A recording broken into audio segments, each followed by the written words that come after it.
ସମସ୍ତେ ଖାଇଛ? ଆଉ ପାଠ ପଢ଼ିବାକୁ କାହାକୁ ଭଲ ଲାଗେ? ଗୀତ ଶୁଣିବାକୁ କାହାକୁ ଭଲ ଲାଗେ? Very good.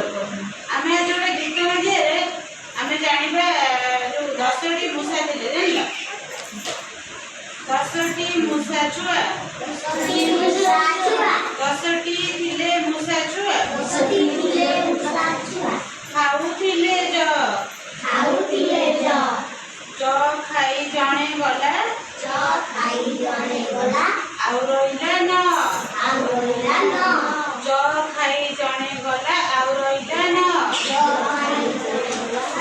ଆଉ ରହିଲା ନ।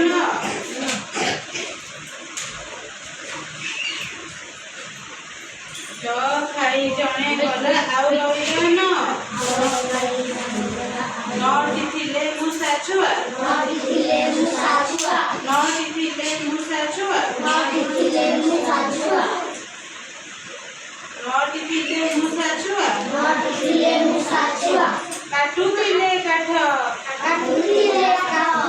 କାଠ କାଟି ସେ ବି ଗଲା, କାଠ କାଟି ସେ ବି ଗଲା, ଆଉ ରହିଲା ଆଠ। ଆଠଟି ଥିଲେ ମୂଷା ଛୁଆ, ଆଠଟି ଥିଲେ ମୂଷା ଛୁଆ, ଖାଉଥିଲେ ଭାତ,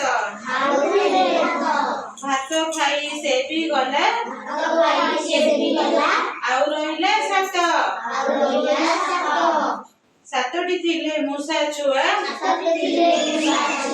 ସାତଟି ଥିଲେ ମୂଷା ଛୁଆ, ଦେଖୁଥିଲେ କୂଅ, କୂଅ ଦେଖି ସେ ବି ଗଲା, ଆଉ ରହିଲା ଛଅ।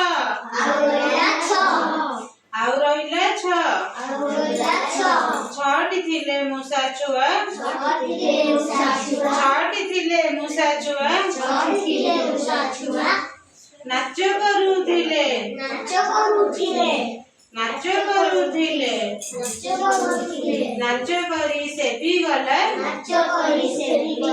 ଆଉ ରହିଲା ପାଞ୍ଚ।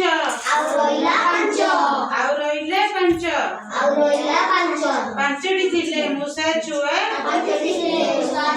ପାଞ୍ଚଟି ଥିଲେ ମୂଷା ଛୁଆ, ଖାଉଥିଲେ ବିରି,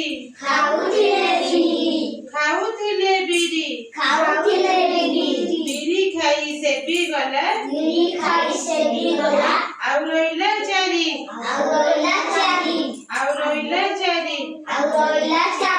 ଚାରୋଟି ଥିଲେ ମୂଷା ଛୁଆ,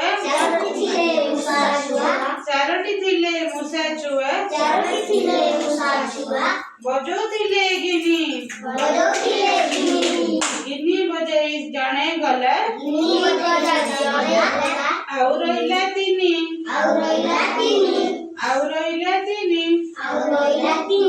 ତିନୋଟି ଥିଲେ ମୂଷା ଛୁଆ,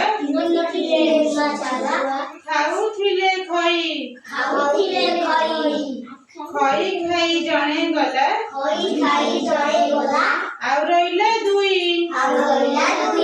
ଖଇ ଖାଇ ଜଣେ ଗଲା, ଆଉ ରହିଲା ଦୁଇ। ଦୁଇଟି ଥିଲେ ମୂଷା ଛୁଆ, ଖାଉଥିଲେ କେକ୍।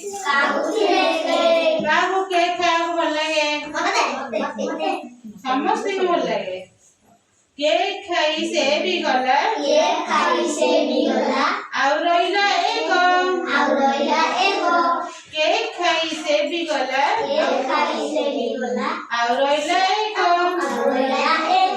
ଗୋଟିଏ ଥିଲା ମୂଷା ଛୁଆ, ଖାଉଥିଲା ଧାନ, ଖାଇ ସେ ବି ଗଲା, ଆଉ ରହିଲା